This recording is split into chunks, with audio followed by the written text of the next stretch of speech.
Olá, bom dia, tudo bem com vocês? Aqui é Marcelo da página Praia Grande, Região. Agora é 8h10 da manhã aqui na Praia Grande. Tá muito frio, tá ventando bastante aqui agora, né? E agora é normal, agora faz parte mesmo, agora é frio, agora é chuva. Agora o outono chegou de vez mesmo na Praia Grande, né? E parece que só quinta-feira agora que o tempo vai melhorar. A gente espera que melhore mesmo, né? Pra quinta, melhore pro final de semana.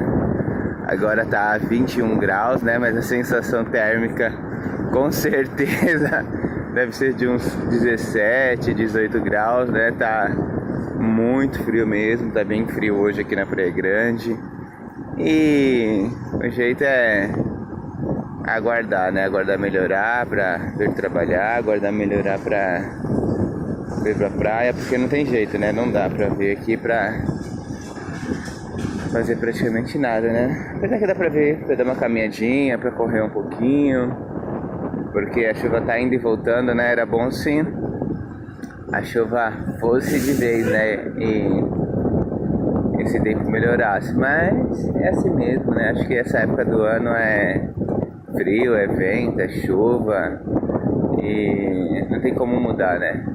A natureza é sábia, né? A natureza diz que tem que ter sol, tem que ter calor, tem que ter frio, tem que ter chuva, tem que ter vento, porque senão os ciclos não se renovam, né? Eu acho que a gente gosta tanto do calor porque existe o frio, né?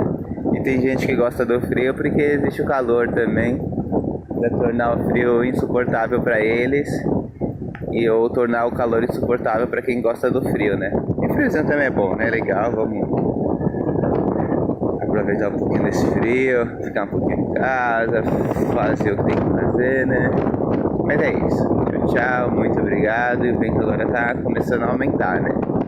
Deve estar aqui uns 40 km por hora, né? Não tá muito forte, mas já causa aquele friozinho, né? E dependendo do jeito que você tá, né?